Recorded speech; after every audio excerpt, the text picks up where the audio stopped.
ಇದು ಒಂದಲ್ರಿ ಎಲ್ಲ ಫೈನಾನ್ಸ್ಗಳು ಬ್ಯಾಂಕ್ಗಳು ಏನದಲ್ಲ ಒಟ್ಟರು ಬಡವ್ರಿಗೆ ಭಾಳ ಇಂಪಾರ್ಟೆಂಟ್ ತ್ರಾಸಪ್ಪ ಅಂದ್ರೆ ಒಬ್ರು ಊರು ಬಿಡು ಲೆಕ್ಕಕ್ಕೆ ಹೋದಾರೆ. ಹಿಂಗೆಲ್ಲ ಹಾಕಿ ಒಬ್ಬೊಬ್ಬರು ಬಡವ್ರು ಇರ್ತಾರೆ, ಅವ್ರ ಬಳಿ ದುಡ್ಡು ಇರೋದಿಲ್ಲ. ಈಗ ಮಳೆಗಾಲಿಲ್ಲ, ಒಂದು ಕೂಲಿ ಮಾಡಿ ಬರೋ ತನಕ ಪಗಾರ ಬರೋದಿಲ್ಲ. ಒಂದು 3 ತಿಂಗಳು 4 ತಿಂಗಳು ನಾವು ಕಟ್ಟಿರ್ತೀವಿ, ಮತ್ತು ಅದಕ್ಕೆ ಆಲ್ರೆಡಿ ಒಂದು 2 ತಿಂಗಳು ಏನೋ ತೊಂದರೆ ಆಯಿತು. ಅಷ್ಟೊತ್ತಿಗಾಲೇ ಚಕ್ರ ಬಡ್ಡಿ ಮರು ಬಡ್ಡಿ ಅಂತ ಹಾಕ್ಬಿಟ್ಟು ಇವತ್ತು 1000 ರೂಪಾಯಿಗೆ 1,500 ಕಟ್ಟೋ ಅಂತ ಕೆಲಸ ಮಾಡ್ತಾರೆ. ಬಡವರ ಹುಟ್ಟಬಾರ್ದೇನೋ ಅಂತ ಅನ್ಸ್ಬಿಡುತ್ತೆ ಅವರಿಗೆ. ಈ ಥರ ಅವಳಿ ಮಾಡಿ ಅವ್ರ ಜೀವನಕ್ಕೆ ಮೇನ್ ಇವರೇ ಪ್ರೆಸರ್ ಕೊಟ್ಟೇನೆ ಅಲ್ಲಿ ಆತ್ಮಹತ್ಯೆ ಕಾರಣ ಏನಂದ್ರೆ ಇವರಿಂದನೇ ನಡೀತಾ ಇರೋದು. ಈ ದಿನ.com ಪ್ರೀಮಿಯಂ ಲೇಖನಗಳನ್ನು ಪ್ರಕಟಿಸ್ತಾ ಇದೆ. ಎಕ್ಸ್ಕ್ಲೂಸಿವ್ ಅನಿಸುವ ಸಂಗತಿಗಳು ಈ ಲೇಖನಗಳಲ್ಲಿ ಸಿಗುತ್ತವೆ. ಇವುಗಳನ್ನು ಓದೋಕ್ಕೆ ನೀವು ಚಂದಾದಾರರಾಗಿ. ಬಾದಾಮಿಯಲ್ಲಿ ಈರ್ ಪುಲಕೇಶಿ ಬ್ಯಾಂಕ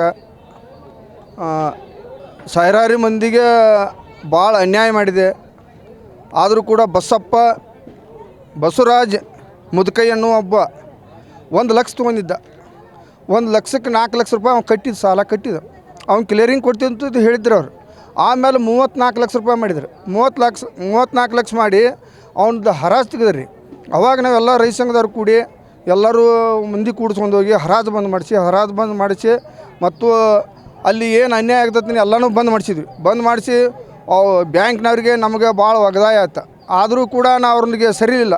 600 ಮಂದಿ ಹರಾಜು ಎಲ್ಲೆಲ್ಲಿ ತಗೋತಾರಲ್ಲ ಅಲ್ಲಿ ನಾವೆಲ್ಲ ರೈತ ಸಂಘದವ್ರು ಕೂಡಿ ಕಿಸಿಂದ ಅದನ್ನು ಬಂದ್ ಮಾಡಿಸೋ ಕಾರ್ಯಕ್ರಮಗಳನ್ನು ಹಮ್ಮಿಕೊಂಡು ಎಲ್ಲನೂ ಬಂದ್ ಮಾಡಿಸಿ ಈಗಾಗಲೇ 3 ವರ್ಷ ಆತ್ರಿ ಈಗ ನಡೆದು ಹಂಗೆ 3 ವರ್ಷ ಆದರೂ ಕೂಡ ಇನ್ನೂ ಆದರೂ ಅದು ಒಂದು ಲೆಕ್ಕಕ್ಕೆ ಬರೋದು. ನಮ್ಮ ರಾಜ್ಯದವರು ಬಂದಿದ್ರು, ಬಡಗಲ್ಪುರ ನಾಗೇಂದ್ರ ಅವರು ಬಂದಿದ್ರು ಅಲ್ಲಿ. ಮತ್ತು ದರ್ಶನ್ ಅವ್ರು ಕರೆಸ್ಬೇಕಿದ್ದು ಅವರು ಆ ಟೈಮ್ದಾಗ ಅಮೆರಿಕಕ್ಕೆ ಹೋಗಿದ್ರು, ಅವ್ರಿಗೆ ಬರೋಕ್ಕಾಗಲಿಲ್ಲ. ಇನ್ನೂ ಆದ್ರೂ ಅವ್ರ ಪಾಪ ಇಷ್ಟು ಕಾಸ್ಟ್ ಐತ್ರಿ ಅವರಿಗೆ. ಅವ್ರು ದುಡ್ಡು ತಿನ್ನೋಕೆ ನೆಲೆಯಿಲ್ಲ ಅಂಥ ಬಡತನ ಮಂದಿ ಅದು. ಆದರೂ ಕೂಡ ಇನ್ನೂ ಆದರೂ ಅವರಿಗೆ ಅಷ್ಟು ಅರೇಂಜ್ಮೆಂಟ್ ಮಾಡಾಕತ್ತಾರೆ. ಮುಂದೆ ಎಸ್ ಟಿ ಸೋಮಶೇಖರ್ ಅವ್ರಿಗೆ ಬಿಟ್ಟಿದ್ವಿ. ಅವಾಗ BJP ರಾಜಕೀಯದೊಳಗೆ ಎಸ್ ಟಿ ಸೋಮಶೇಖರಿಗೆ ಭೇಟಿ ಆದ್ವಿ. ಅವರು ಆದರೂ ಆಯ್ತು ರೀ ನಾವು ಹೇಳ್ತೀವಿ ಅಧ್ಯಕ್ಷರೇ ನೀವು ಹೋರಿ ಅಲ್ಲೇ ತಿಳಿಸಿ ಅವರು ಮಾತಾಡಿದ್ರು ಕೂಡ ಅವ್ರಿಗೇನು ಆಗಲಿಲ್ಲ. ಈಗ ರಾಜಣ್ಣ ಅವ್ರಿಗೆ ಭೇಟಿ ಆಯ್ತು ರೀ. ರಾಜಣ್ಣ ಅವ್ರಿಗೆ ಭೇಟಿ ಆದಗಳಿಕೆ ಅವ್ರು ಮಾತಾಡಿದ್ರು, ಇಲ್ಲ ಅನ್ಯಾಯ ಮಾಡಿದಂದ್ರೆ ನಿನ್ನ ಕದನ ಹಾಕಿಸ್ತೀನು ಸರಳ ಅದನ್ನೆಲ್ಲ ಇದನ್ನು ಮಾಡಿ ಬಗೆಹರಿಸಂದ್ರು. ಅವ್ರು ಹೇಳಿದ್ರು ಕೂಡ ಅವ್ರು ಯಾರಿಗೂ ಮಣಿಲಾರ್ದನ, ಯಾರು ರಾಜಕೀಯರಿಗೂ ಮಣಿಲಾರ್ದನ ನಾವು ಯಾರೋ ರೈತರು ಹೋದ್ರೆ ನಿಮ್ಮಂಥ ರೈತರಂದ್ರೆ ಎಷ್ಟೋ ಮಂದಿ ನೋಡಿವಳು ನಾವು, ರೊಕ್ಕ ಕೊಟ್ಟರೆ ಓಡಿ ಹೋಗುವಂಥ ರೈತರು ಇವತ್ತು ಅಂದ್ರೆ. ಆದರೂ ಕೂಡ ಅಂಥ ರೈತರಂತರೂ ನಮ್ಮ ಸೈಡ್ ಯಾರು ಬಾಗಲಕೋಟೆ ಜಿಲ್ಲೆದಾಗಿಲ್ಲ. ಇನ್ನೂ ಆದರೂ ಹೋರಾಟ ನಡೆದಿ, ಆದರೂ ಕೂಡ ನಮ್ಗೆ ಇನ್ನೂ ನ್ಯಾಯ ಸಿಗೋಕ್ಕೆ ತಯಾರಿಲ್ಲ. ಅದು ಭಾಳ ಲಕ್ಷಣ ರೀ ಮೇಡಮ್. ಹೆಂಗಾಗೈತಪ್ಪ ಅಂದ್ರೆ ಒಬ್ಬೊಬ್ರು ಇದ್ದವ್ರು ತುಂಬ್ತಾರೆ, ಇಲ್ದವ್ರು ಒಬ್ಬೊಬ್ರು ಅವರು ಅಲ್ಲಿ ಹೋಗಿ ಅನ್ನೋದು. ಯಾರು ಹಿಂಗೆ 4 ಮಂದಿ 5 ಮಂದಿ ಕೂಡ ಸಾಲ ಹಾಕ್ತಾರಲ್ಲ ಪಾಪ ಅವ್ರು ಕಟ್ಟೋದು ನಡೆದೈತಿ. ಅದು ಭಾಳ ಅನ್ಯಾಯ ನಡೆದೈತಿ ರೀ. ಇವು ಏನು ಮೈಕ್ರೋ ಫೈನಾನ್ಸ್ಗಳು ಏನು ಅದಾವಲ್ಲ ರೀ, ಇದು ಒಂದಲ್ರಿ ಎಲ್ಲ ಫೈನಾನ್ಸ್ಗಳು ಬ್ಯಾಂಕ್ಗಳು ಏನದಲ್ಲ ಒಟ್ಟರು ಬಡವ್ರಿಗೆ ಭಾಳ ಇಂಪಾರ್ಟೆಂಟ್ ತ್ರಾಸಪ್ಪ ಅಂದ್ರೆ ಒಬ್ರು ಊರು ಬಿಡು ಲೆಕ್ಕಕ್ಕೆ ಹೋದಾರೆ. ಆ ಟೈಪ್ ಎಲ್ಲ ರೈತರಿಗೆ ಸಹಿತ ಹಂಗೆ ತ್ರಾಸ ಐತ್ರಿ. ಈಗೇನು ಬದುಕಣೆ ಏನಪ್ಪ ಅಂದ್ರೆ ಯಾವುದು ಕಾಪದಾರ್ಥ ತೊಗೊಳಂಗಿಲ್ಲ ರೀ, ಬದುಕಣೆ ಹಂಗೆ ಕೊಟ್ಬಿಡ್ತಾರೆ ಸಾಲ. ಅದು ನಮಗೆ ಏನು ಅನ್ಸತಿ, ಇಲ್ಲಿ ಬಾರಪ್ಪ ಕೊಡ್ತಾರೆ ಚಲೋ ತಂಗತ್ತೇಳಿ ನಾವು ಹೋಗ್ತೀವ್ರಿ. ಅದು ಡಬಲ್ ತಿರ್ಬಲ್ ಮಾಡಿ ಕಿಸಿಂದ ನಮ್ಮ ಎಲ್ಲ ಎಷ್ಟು ಅನ್ಯಾಯ ಮಾಡಾಕತ್ತಾರೆ. ಕೃಷಿಗೆ ಅವ್ರು ತೊಗೊಂಡಿದ್ರೆ ಕೃಷಿ 1 ಲಕ್ಷ ರೂಪಾಯಿ ತೊಗೊಂಡಿದ್ದು ಕೃಷಿಗೆ ತೊಗೊಂಡಿದ್ರಿ. ಅದು ತೊಗೊಂಡಿದ್ದು 1 ಲಕ್ಷ ರೂಪಾಯಿ ತೊಗೊಂಡ್ರೆ ಪಾಪ ಅವ್ನು ಹೇಳೋಣ 4 ಲಕ್ಷ ಕಟ್ಟ್ಯಾನ್ರಿ. 4 ಲಕ್ಷ ಕಟ್ಟಿದ್ರು ಕೂಡ 34 ಲಕ್ಷ ಇನ್ನೂ ಉಳ್ದತ್ರಿ. ಇನ್ನೂ 34 ಲಕ್ಷ ಉಳತ್ರಿ. ಮನಿ ಮ್ಯಾಗ ಬೋಜಾ ಕುಣ್ಸ್ಯಾರ್ರಿ, ಮತ್ತು ಹೊಲದ ಮ್ಯಾಗ ಬೋಜಾ ಕುಣ್ಸ್ಯಾರ. ಮನಿ ನಮ್ದತ್ತೈತಿ ನಡ್ಸ್ಯಾರ್ರಿ. ಈ ಪರಿ ಆದ್ರೆ 1 ಲಕ್ಷಕ್ಕೆ ಇಷ್ಟು ಕೊಡೋದಪ್ಪ ಅಂದ್ರೆ ಹೆಂಗೆ ಬದುಕ್ತಾನೆ ರೀ ಆ ರೈತರು ಉರುಳು ಹಾಕೊಳಕ್ಕೆ ಹೋದಾಗ ನಾವು ಹೋಗಿ ರೈತ ಸಂಘದ ಒಟ್ಟರು ಹೋಗಿ ಅದನ್ನು ಅವ್ನು ತರಿ ಬಿಡಿಸಿ ಇನ್ನೂ ಅವ್ನ ಮನೆ ಕಡೆ ನಮ್ದು ಎಲ್ಲ ರೈತರು ನೆದರೈತ್ರಿ. ಏನಾದ್ರೂ ಅದು ಈರ್ ಪುಲಕೇಶಿ ಬ್ಯಾಂಕ್ ರೀ, ಅದು ಸೌಹಾರ್ದ ಬ್ಯಾಂಕ, ಈರ್ ಪುಲಕೇಶಿ ಬ್ಯಾಂಕ್ ರೀ, ಬಾದಾಮಿ ರೀ. ಎಲ್ಲ ಕೇಳಿದ್ರಿ, ನಾವು ಕೇಳಿದಕ್ಕೆ ಅವ್ರು ಸರಳ ಬಡ್ಡಿ ಅಂತ ಹೇಳ್ತಾರೆ ರೀ. ಈಗಾಗಲಿನ ಇನ್ಕ್ವೈರಿ ನಡೆದತ್ರಿ. ಈಗ ಅದು ಅವ್ರು 18% ರೀ, 18% ರೀ.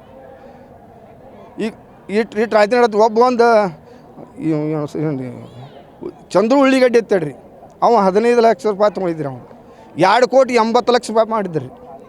ಅದನ್ನು ನಾವು ಕೂಡ ಜಗಳ ಮಾಡಿ ಹಿಂಗೆ ಮಾಡಿ 80 ಲಕ್ಷಕ್ಕೆ ಬಂದಾರ್ರಿ ಅವ್ರು. ನಾವೇನತ್ತೀವಿ ರೀ ಅವರಿಗೆ, ನೀವು ಇಲ್ಲ ನಾವು 15 ಲಕ್ಷ ತೊಗೊಂಡಿವಲ್ಲ, ನಿನಗೆ 15 ಲಕ್ಷಕ್ಕೆ 15 ಲಕ್ಷ ಹಾಕಿ ಕೊಡ್ತಾರೆ ಅವ್ರು. ಪಾಪ ಅವರು ಬಿಡ್ತಾರೆ.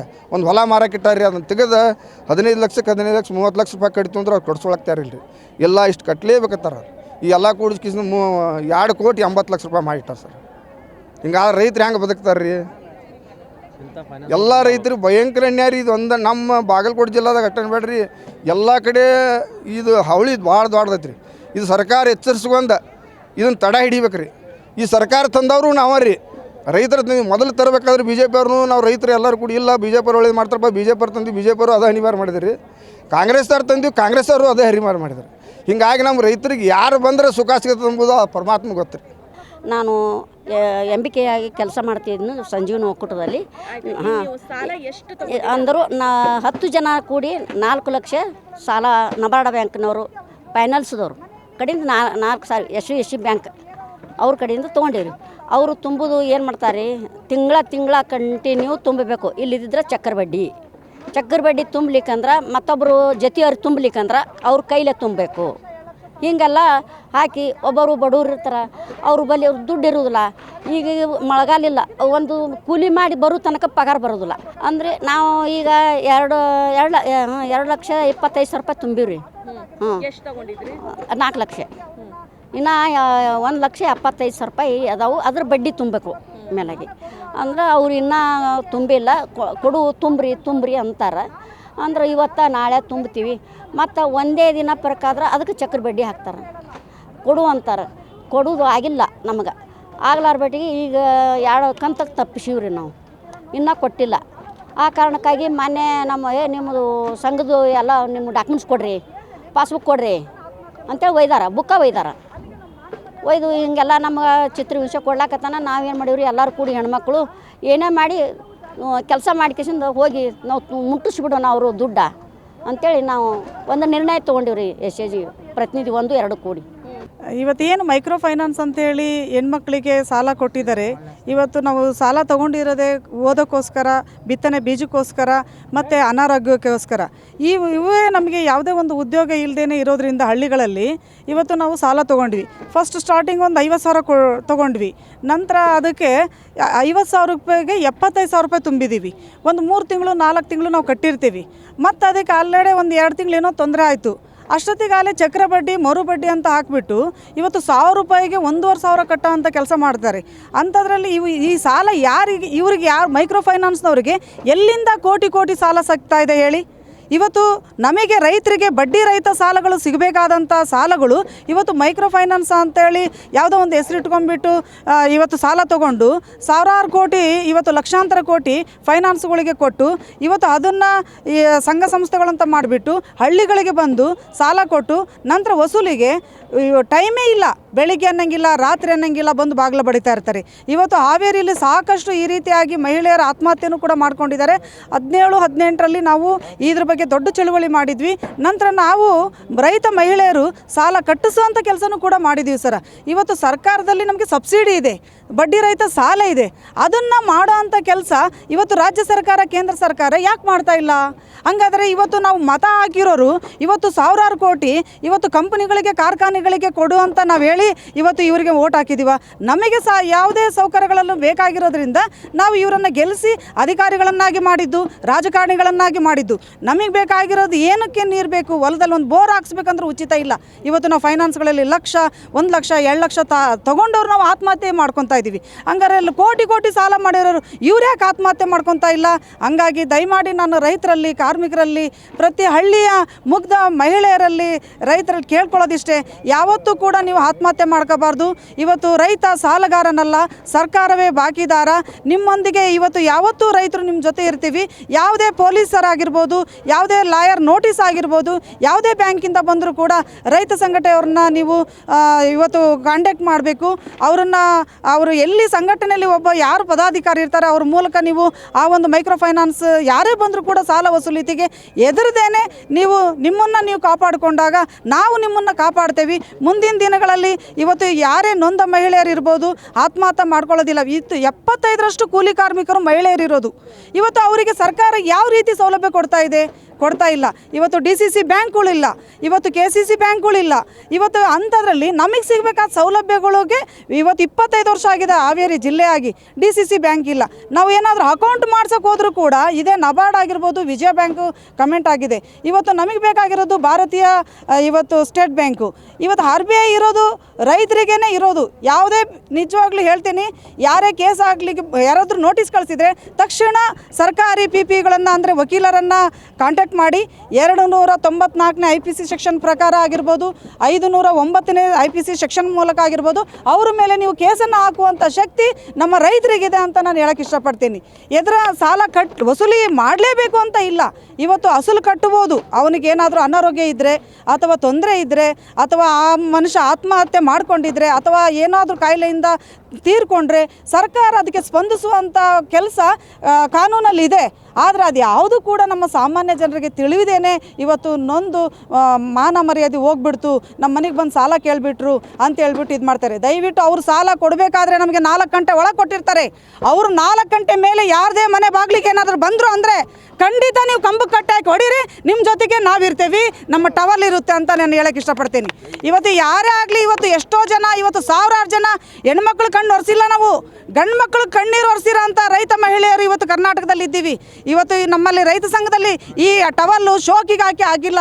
ಇವತ್ತು ನಾವು ಉಪವಾಸನ ಸಹ ನಾನು ಅನಾರೋಗ್ಯದಿಂದ ಇದ್ದರೂ ಕೂಡ ನಾನು ಇಲ್ಲಿಗೆ ಬಂದಿದ್ದೀನಿ ಅಂದರೆ ಮಹಿಳೆಯರು ಇವತ್ತು ಮಂಡ್ಯ ಜಿಲ್ಲೆ ಆಗಿರ್ಬೋದು, ಹಾವೇರಿ ಇರ್ಬೋದು, 30 ಜಿಲ್ಲೆಗಳಲ್ಲೂ ಕೂಡ ಇವತ್ತು ಇಷ್ಟು ದಿನ ಗಂಡು ಮಕ್ಕಳು ಸಾಯ್ತಾ ಇದ್ರು, ಈಗ ಹೆಣ್ಮಕ್ಳು ಸಾಯ್ತಿದ್ದಾರೆ ಅನ್ನೋದಕ್ಕೆ ನಾನು ಇವತ್ತು ಈ ಒಂದು ಕಾರ್ಯಕ್ರಮಕ್ಕೆ ಅಟೆಂಡ್ ಮಾಡಿದ್ದೀನಿ. ಆದರೆ ಮುಂದಿನ ದಿನಗಳಲ್ಲಿ ಯಾವುದೇ ಜಿಲ್ಲೆಯಲ್ಲಿ ಆಗಿರ್ಬೋದು, ಗ್ರಾಮದಲ್ಲಿ ಇರ್ಬೋದು, ರೈತ ಚಳುವಳಿ ಮೂಲಕ ಮೈಕ್ರೋ ಫೈನಾನ್ಸಿಂದ ಅವಳಿ ಏನಾರು ಇತ್ತಂದರೆ ನಮ್ಮ ರೈತ ಸಂಘ ಅಲ್ಲಿರುತ್ತೆ ಅಂತ ನಮ್ಮ ರಾಜ್ಯ ಸಮಿತಿಯವರಾಗಿರ್ಬೋದು, ಜಿಲ್ಲಾ ಕಮಿಟಿಯವರಾಗಿರ್ಬೋದು, ನಾವು ನಿಮ್ಮ ಜೊತೆ ಇರ್ತೇವೆ. ಇವತ್ತು ನಾವು ಏನು ಕೊಡೋಕ್ಕಾಗಲಿಲ್ಲದ್ರೂ ಕೂಡ ನಾವು ನಿಮ್ಮ ಜೊತೆಗೆ ನಿಮ್ಮ ಸಾವನ್ನು ಇವತ್ತು ಕಣ್ಣೀರನ್ನು ಒರೆಸೋಕ್ಕೆ ನಾವು ಇರ್ತೀವಿ. ರೈತ ಸಾಲಗಾರನಲ್ಲ, ಸರ್ಕಾರವೇ ಬಾಕಿದಾರ. ರೈತ ಸಾಲಗಾರನಲ್ಲ, ಸರ್ಕಾರವೇ ಬಾಕಿದಾರ. ಜೈ ಜವಾನ್, ಜೈ ಕಿಸಾನ್. ಕರ್ನಾಟಕದ ಸ್ಥಿತಿ ಭಾಳ ಗಂಭೀರ ಇದೆ. ಈ ಮೈಕ್ರೋ ಫೈನಾನ್ಸ್ ಅಂತಕ್ಕಂಥದ್ದು 2 ವಿಧದಲ್ಲಿ ಕರ್ನಾಟಕದಲ್ಲಿ ಇವತ್ತು ಅದರ ಜಾಲ ಹಬ್ಬಿದೆ. ಒಂದು ಜನರಲ್ಲಿ ದೈವ ಭಕ್ತಿ ಇರೋದನ್ನು ಡ್ರಾ ಮಾಡ್ಕೊಳ್ತಕ್ಕಂಥ ಧರ್ಮಸ್ಥಳ ಸಂಸ್ಥೆ. ಆ ಸಂಸ್ಥೆ ಹೆಂಗೆ ಸಾಲ ವಸೂಲಾತಿಗೆ ತನ್ನ ಕಾರ್ಯಕ್ರಮವನ್ನು ವಿಸ್ತರಿಸಿದೆ ಅಂದರೆ, ಸ್ವಸಹಾಯ ಸಂಘಗಳನ್ನು ಮಾಡೋದ್ರ ಮೂಲಕ ಆ ಸ್ವಸಹಾಯ ಸಂಘದಲ್ಲಿ ಭಾಗವಹಿಸಿರ್ತಕ್ಕಂಥ ಎಲ್ಲರೂ ಕೂಡ ಸಾಲ ಪಡಿತಕ್ಕಂಥಲ್ಲಿ ಕಾಂಪಿಟೇಷನ್ ಉಂಟು ಮಾಡಿ, ಯಾಕಂದರೆ ಎಲ್ಲರಿಗೂ ಅಗತ್ಯ ಇದೆ. ಎಲ್ಲರಿಗೂ 1 ಲಕ್ಷ 2 ಲಕ್ಷ ಮದುವೆಗಾಗಲಿ, ಕಾರ್ಯಕ್ರಮಕ್ಕಾಗಲಿ, ಎಜುಕೇಷನ್ಗಾಗಲಿ, ಮಕ್ಕಳ ಮನೆ ರಿಪೇರಿಗಾಗಲಿ ಈ ಥರದ ಅಗತ್ಯಗಳು ನಿರಂತರವಾಗಿ ನಮ್ಮ ಜನಸಾಮಾನ್ಯರಿಗೆ ಇರ್ತಾವೆ. ಈ ಪರಿಸ್ಥಿತಿಯನ್ನು ದುರುಪಯೋಗ ಮಾಡಿಕೊಂಡು ಪಡ್ಕೊಂಡಿರ್ತಕ್ಕಂಥ ಈ ಸಂಸ್ಥೆಗಳು ಆ ಜನರಲ್ಲಿ ಕಾಂಪಿಟೇಷನ್ ನಿರ್ಮಾಣ ಮಾಡಿ ಇವರಿಗೆ ಸಾಲ ಕಟ್ಟದಿದ್ದರೆ ನನಗೆ ಸಾಲ ಸಿಗಲ್ಲ ಅಂತಕ್ಕಂಥ ಹೊಸ ಪರಿಸ್ಥಿತಿ ನಿರ್ಮಾಣ ಮಾಡಿದ್ರಿಂದಾಗಿ ಇವತ್ತು ಅದು ಒಂದೇ ಸಂಸ್ಥೆ ಇಡೀ ಗ್ರಾಮೀಣ ಪರಿಸ್ಥಿತಿ ಎಲ್ಲ ಸಾವಿರಾರು ಹಳ್ಳಿಗಳಲ್ಲಿ ಜಾಲ ಇದೆ. ಆ ಜಾಲದ ಮೂಲಕ ಹಳ್ಳಿ ಜನರು ಊರು ಬಿಡ್ತಾ ಇದ್ದಾರೆ. ಎಷ್ಟೋ ಮಹಿಳೆಯರು ಆತ್ಮಹತ್ಯೆ ಮಾಡ್ಕೊಂಡಿದ್ದಾರೆ. ಹಂಗಾಗಿ ಇದರ ಬಗ್ಗೆ ಕಟ್ಟುನಿಟ್ಟಾದ ಕಾರ್ಯಕ್ರಮವನ್ನು ರಾಜ್ಯ ಸರ್ಕಾರ ತಗೋಬೇಕು. ನಂಬರ್ 1. ನಂಬರ್ 2, ಇನ್ನುಳಿದಿರ್ತಕ್ಕಂಥ ಮೈಕ್ರೋ ಫೈನಾನ್ಸ್ಗಳದವಲ್ಲ, ಆ ಮೈಕ್ರೋ ಫೈನಾನ್ಸ್ಗಳು ಏಜೆಂಟ್ಗಳ ಮೂಲಕ ದೌರ್ಜನ್ಯ ಮಾಡ್ತಕ್ಕಂಥದ್ದು. ಉದಾಹರಣೆಗೆ ಕೊಪ್ಪಳ 1ರಲ್ಲಿನೇ 30 ಆ ರೀತಿಯ ಸಂಸ್ಥೆಗಳು ಹುಟ್ಟಿದವು. ಆ ಸಂಸ್ಥೆಗಳು ಬಡ್ಡಿಯನ್ನು ಎಷ್ಟು ತಿಂತಾರೆ ಅಂದರೆ 50,000 ರೂಪಾಯಿ ಕೊಟ್ಟರೆ 2 ವರ್ಷದಲ್ಲಿ 78,000 80,000 ವಸೂಲು ಮಾಡಿರ್ತಕ್ಕಂಥ ಪ್ರಕರಣಗಳು ನಮ್ಮ ಮುಂದಿದೆ. ಅಂದ್ರೆ RBI, ರಿಸರ್ವ್ ಬ್ಯಾಂಕ್ ಆಫ್ ಇಂಡಿಯಾದ ರೂಲ್ಸ್ ಯಾವುದು ಅಪ್ಲೈ ಆಗ್ತಾ ಇಲ್ಲ. ಈ ಕಾರಣಕ್ಕಾಗಿಯೇ ಇವತ್ತು ಇಡೀ ರೈತರನ್ನ ರಕ್ಷಣೆ ಮಾಡೋ ಸಲುವಾಗಿಯೇ ಕರ್ನಾಟಕ ರಾಜ್ಯ ರೈತ ಸಂಘ 2 ಕಾರ್ಯಕ್ರಮ ಇವತ್ತು ಹಮ್ಮಿಕೊಂಡಿದ್ದು. ಒಂದು, ನಬಾರ್ಡ್ನವರು ಸೊಸೈಟಿಗಳಿಗೆ ಕೊಡ್ತಕ್ಕಂಥ ಏನು ಸಾಲದ ಸೌಲಭ್ಯವನ್ನು ಕಡಿತ ಮಾಡಿದರು. ಇವತ್ತು 5,380 ಕೋಟಿ ಕೊಟ್ಟಿದ್ದಾರೆ ಹಿಂದಿನ ವರ್ಷ. ಈ ಸರಿ 23,000 ಕೋಟಿಗೆ ಅದು ಇಳಿದೈತಿ. ಅಂದರೆ ಸರಿಸುಮಾರು 50% ಇವತ್ತು ಕೋತ ಮಾಡಿದ್ದಾರೆ. ಇದಕ್ಕೆ ಕೇಂದ್ರ ಸರ್ಕಾರವೇ ನೇರ ಹೊಣೆ. ಇದನ್ನು ತಿದ್ದುಪಡಿ ಮಾಡಿ ರೈತರಿಗೆ ಹೆಚ್ಚು ಸೌಲಭ್ಯ ಮಾಡ್ತಕ್ಕಂಥದ್ದನ್ನು ಮಾಡಬೇಕಾಗಿದೆ. ಯಾಕಂದರೆ ಕೃಷಿ ಬಂಡವಾಳ ಹೆಚ್ಚಾಗ್ತಾಯಿದೆ. ಅವಾಗಿನಷ್ಟು ಒಂದು ಎಕರೆಗೆ 10,000 20,000 ಆಗಿದ್ರೆ 50,000 ಲಕ್ಷಗಟ್ಟಲೆ ಇವತ್ತು ಬಂಡವಾಳ ಆಗ್ತಕ್ಕಂಥ ಪರಿಸ್ಥಿತಿ ನಿರ್ಮಾಣ ಆಗಿದೆ. ಇವ್ಯಾವನ್ನೂ ಪರಿಗಣಿಸ್ತಾನೆ ಹಳೇ ರೇಟಿಗೆ ನಮ್ಮನ್ನು ಕೊಟ್ಟು ಇವತ್ತು ಆ ಸೊಸೈಟಿಗಳಲ್ಲಿ ಎಲ್ಲೂ ಸಾಲ ಸಿಗಲ್ಲ. ಇನ್ನು ಮುಂದೆ ಸಾಲ ಸಿಗದಿದ್ದರೆ ಉದ್ದೇಶ ಏನು? ಮೈಕ್ರೋ ಫೈನಾನ್ಸ್ ಹತ್ರ ಹೋಗಲಿ ಜನ, ಭೂಮಿ ಕಳ್ಕೊಳ್ಳಿ ಅಂತಕ್ಕಂಥ ದುರುದ್ದೇಶ ಕೂಡ ನರೇಂದ್ರ ಮೋದಿ ಸರ್ಕಾರದ ಇಚ್ಛೆ. ಈ ಕಾರಣಕ್ಕಾಗಿ ನಾನು ಹೇಳ್ತಾ ಇರೋದು, ರಿಸರ್ವ್ ಬ್ಯಾಂಕ್ ಆಫ್ ಇಂಡಿಯಾ ಇದರಲ್ಲಿ ಎಂಟ್ರಿ ಆಗಬೇಕು. ನಬಾರ್ಡು ಹೆಚ್ಚಿನ ಸೌಲಭ್ಯ ಕೊಡ್ತಕ್ಕಂಥದ್ದು ಆಗಬೇಕು. ಈಗಿರೋ ಸೊಸೈಟಿಗಳಿಂದ ಸಹಕಾರ ಸೊಸೈಟಿಗಳು ಇಷ್ಟೆಲ್ಲ ಸೊಸೈಟಿಗಳಿದ್ದರು. ಇಡೀ ಕರ್ನಾಟಕದಲ್ಲಿ 87 ಲಕ್ಷ ರೈತ ಕುಟುಂಬಗಳಿದಾವೆ. ಸರಿಸುಮಾರು ಕೇವಲ 35% ರೈತರಿಗೆ ಮಾತ್ರ ಸಾಲ ಸೌಲಭ್ಯ ಸಿಕ್ಕಿರೋದು. ಇನ್ನು 65% ಜನ ಇವತ್ತು ಖಾಸಗಿ ಸಾಲಕ್ಕೆ ಹೋಗಿದ್ದಾರೆ. ಈ 35% ಜನರಿಗೂ ಕೂಡ ಇನ್ನು ಮುಂದೆ ಸೊಸೈಟಿ ಬ್ಯಾಂಕ್ಗಳಲ್ಲಿ ಸಾಲ ಸಿಗಲ್ಲ. ಅವ್ರು ಬಂದಿರತಕ್ಕಂಥ ನೀತಿಗಳು ಸಂಪೂರ್ಣವಾಗಿ ನಾವು ವಿರೋಧ ಮಾಡ್ತಾವೆ. ಆ ಕಾರಣಕ್ಕಾಗಿಯೇ ಕರ್ನಾಟಕ ರಾಜ್ಯ ರೈತ ಸಂಘ 2 ಉದ್ದೇಶವನ್ನು ಇಟ್ಟು ಮಾಡಿದ್ದೀವಿ. ಒಂದು, ಕೇಂದ್ರ ತನ್ನ ತೀರ್ಮಾನವನ್ನು ಬದಲಾಯಿಸಬೇಕು, ರೈತರ ರಕ್ಷಣೆ ಬರಬೇಕು. ದ ಸೇಮ್ ಟೈಮ್ ಇಲ್ಲಿ ಬರೀ ಯಾವುದೋ ಒಂದು ಸುಗ್ರೀವಾಜ್ಞೆ ಹೊಂದಿಸಿ ಸಿದ್ದರಾಮಯ್ಯನವರು ಸುಮ್ಮನೆ ಕುಂತ್ರಾಗಲ್ಲ. ಮೈಕ್ರೋ ಫೈನಾನ್ಸ್ ಬಗ್ಗೆ ನಿರ್ದಿಷ್ಟವಾದ ಸುಗ್ರೀವಾಜ್ಞೆ ಹೊಂದಿಸಬೇಕು. ಏನೇನು ಮಾಡಬೇಕು, ಜನರಲ್ಲಿರ್ತಕ್ಕಂಥ ಮೈಕ್ರೋ ಫೈನಾನ್ಸ್ ಸಣ್ಣ ಸಣ್ಣ ಸಮಸ್ಯೆಗಳು ಸ್ವಸಹಾಯ ಮಹಿಳಾ ಸಂಘರಿಗೆ ಏನು ಕಷ್ಟ ಕೊಡ್ತಿದ್ದಾರೆ, ಇವರು ಹೆಂಗೆ ಇವತ್ತು 0% 3 ಲಕ್ಷ ಕೊಡ್ತಿದ್ರು, ಈಗ 5 ಲಕ್ಷ ಕೊಡ್ತೀವಿ ಅಂತ ಹೇಳಿದ್ದಾರೆ. ಆ ರೀತಿಯಾಗಿ ಗ್ರಾಮೀಣ ಪ್ರದೇಶ ಕೂಲಿಕಾರ ಹೆಣ್ಮಕ್ಳಾಗಲಿ ಯಾರೇ ಆಗಲಿ ಅವರಿಗೆ 1 ಲಕ್ಷ 2 ಲಕ್ಷ 0% ಬಡ್ಡಿ ದರದಲ್ಲಿ ಕೊಡ್ತಕ್ಕಂಥ ಒಂದು ಹೊಸ ವ್ಯವಸ್ಥೆಯನ್ನು ಸೃಷ್ಟಿ ಮಾಡಬೇಕು. ಅವ್ರಿಗೆ ಪರ್ಯಾಯ ಮಾಡಿದ್ರೆ ಬರೀ ಮೈಕ್ರೋ ಫೈನಾನ್ಸ್ ಬಗ್ಗೆ ಗುದ್ದಾಡಿದ್ರಾಗಲ್ಲ. ಯಾಕೆ ಜನ ಸಾಲದ ಬೆಲೆಗೆ ಬೀಳ್ತಾರಂತಂದರೆ ಕಾರಣ ಇಷ್ಟೇ, ಅವರ ಅಗತ್ಯಗಳದಾವೆ. ಮಗಳು ದುಡಿಯೋಕ್ಕಾಗಿರ್ತಾಳೆ, ಮದುವೆ ಮಾಡ್ಬೇಕಾಗಿರ್ತೈತಿ, ಮನೆ ಮುರಿದೈತಿ ಕಟ್ಟಬೇಕಾಗಿರ್ತೈತಿ, ಎಜುಕೇಷನ್ ಸಮಸ್ಯೆ ಇರ್ತೈತಿ. ಯಾಕೆ ಸಾಲ ಸುಳಿಗೆ ಹೋಗ್ತಾರೆ ಜನ? ಸಾಲ ತಗೊಂಡು ಮಜಾ ಮಾಡೋಕ್ಕಲ್ಲ, ದಿನನಿತ್ಯದ ಅಗತ್ಯಗಳನ್ನ ಪೂರೈಸಕ್ಕೆ ಹೋಗ್ತಾರೆ. ಹಂಗಾಗಿ ಮೈಕ್ರೋ ಫೈನಾನ್ಸ್ ಇದನ್ನು ದುರುಪಯೋಗ ಮಾಡ್ಕೊಂತಾವು. ಇದರ ವಿರುದ್ಧ ಇದನ್ನು ಅರ್ಥ ಮಾಡ್ಕೋಬೇಕು.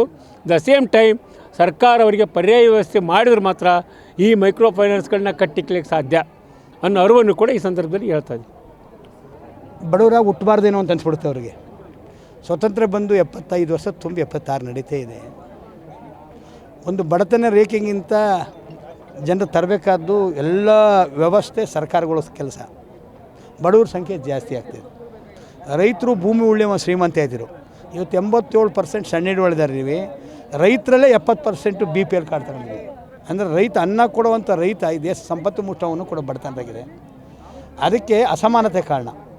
ಸರ್ಕಾರಿ ಸಂಸ್ಥೆಗಳ ಮುಖಾಂತರ ಸರಳ ಬಡ್ಡಿ ದರದ ನೀತಿಯಲ್ಲಿ ಸಾಲ ನೀಡಿದ್ರೆ ಈ ಸಮಸ್ಯೆ ಪರಿಹಾರ ಇದೆ. ಬರೀ ಕಾನೂನುಗಳು ಮಾಡಿ ನಿಯಂತ್ರಣ ಮಾಡೋಕ್ಕಾಗಲ್ಲ. ಕೇಂದ್ರ ಆಗ್ಬೋದು, ರಾಜ್ಯ ಸರ್ಕಾರ ಆಗ್ಬೋದು, ಅದು ಅಧೀನ ಸಂಸ್ಥೆಗಳ ಮುಖಾಂತರ ಒಂದು 2 ಲಕ್ಷ 3 ಲಕ್ಷವರೆಗೆ ಸುಲಭವಾಗಿ ಸಾಲ ತೊರೆಯುವಂಥ ವ್ಯವಸ್ಥೆನ ಮಾಡಬೇಕು.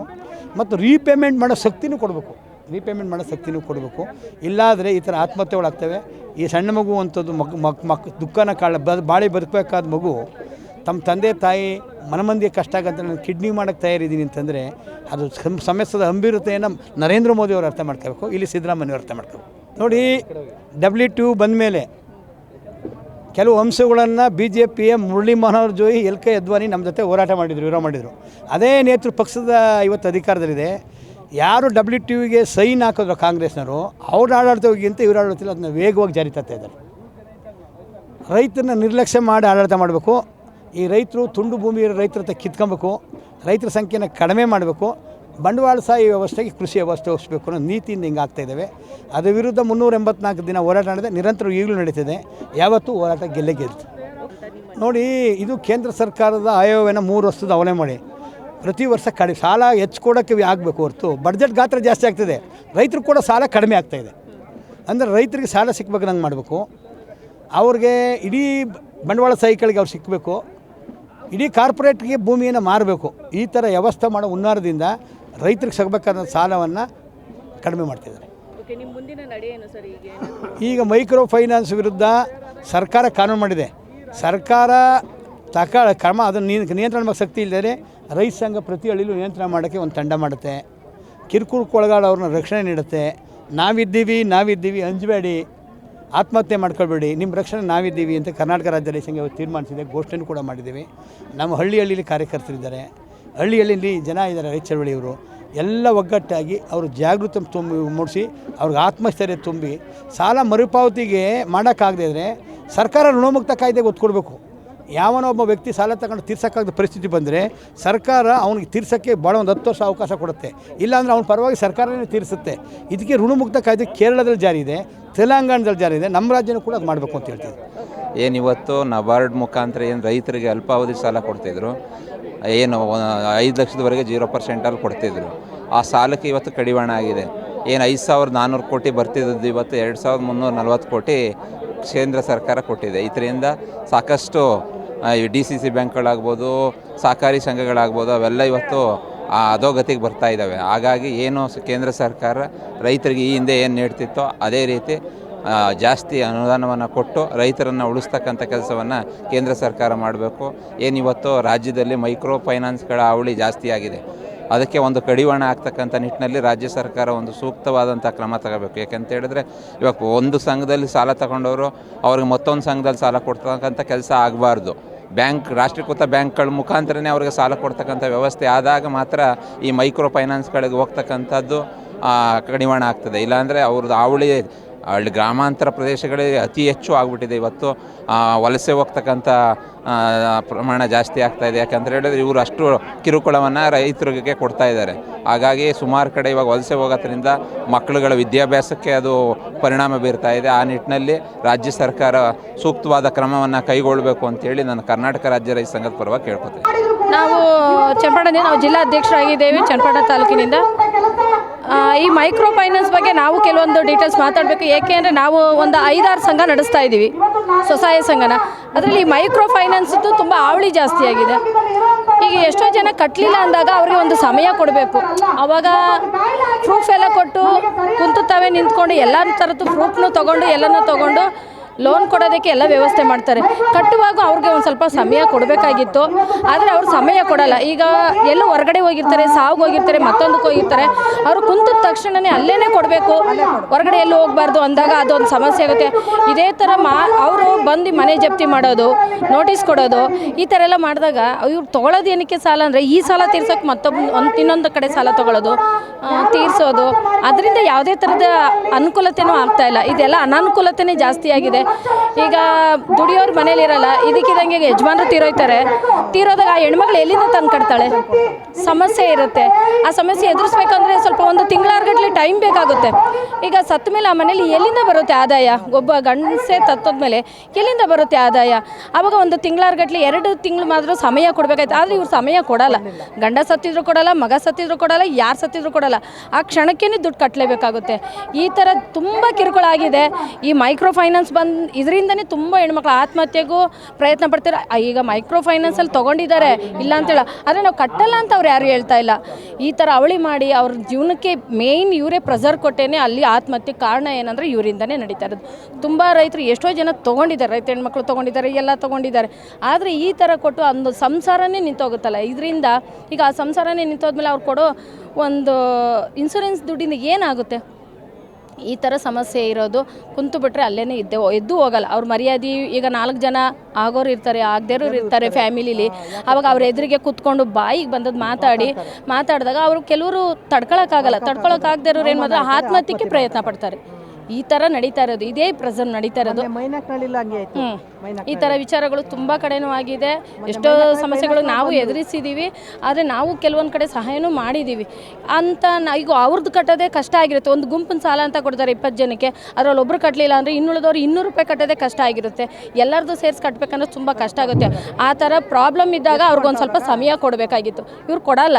ಎಲ್ಲನ ಇರಿ, ಹೇಗಾದರೂ ಇರಿ, ಒಟ್ಟಿನಲ್ಲಿ ದುಡ್ಡು ಕೊಡಿ. ಅಲ್ಲಿ ಎಡ ಸತ್ತಿ ಮಲಗಿದ್ರು ಗಂಡ ಸತ್ತಿರಲಿ ಯಾರು ಸತ್ತಿರಲಿ, ಇಲ್ಲಿ ದುಡ್ಡು ಕಟ್ಬಿಟ್ಟು ಫಸ್ಟ್ ಅಲ್ಲೋಗಿ ಅಂತ ಹೇಳ್ತಾರೆ. ಈ ಥರ ಮನುಷ್ಯತ್ವ ಇಲ್ಲದೇನೆ ಈ ರೀತಿ ಇವರು ಉಸುಲಿ ಮಾಡ್ತಾ ಇರೋದು ನೋಡಿದ್ರೆ ಒಂಥರ ದಂಧೆನೇ ಅಂತ ಅನಿಸುತ್ತೆ. ಇದರಿಂದ ಏನು ಮಾಡಬೇಕು ಸರ್ಕಾರ, ಅದನ್ನು ಆದಷ್ಟು ಬೇಗ ಈ ಮೈಕ್ರೋ ಫೈನಾನ್ಸಕ್ಕೆ ಒಂದು ಇದನ್ನು ತರಲೇಬೇಕು ಅನ್ನೋದೇ ನಮ್ಮ ಅನಿಸಿಕೆ. ಮತ್ತಷ್ಟು ವಿಶೇಷ ವಿಡಿಯೋಗಳನ್ನು ನೋಡಲು ಮತ್ತು ಹೊಸ ವಿಡಿಯೋಗಳ ಬಗ್ಗೆ ತಿಳಿಯಲು EDina.com ಯೂಟ್ಯೂಬ್ ಚಾನೆಲ್ ಸಬ್ಸ್ಕ್ರೈಬ್ ಮಾಡಿ ಮತ್ತು ಬೆಲ್ ಐಕಾನ್ ಕ್ಲಿಕ್ ಮಾಡಿ.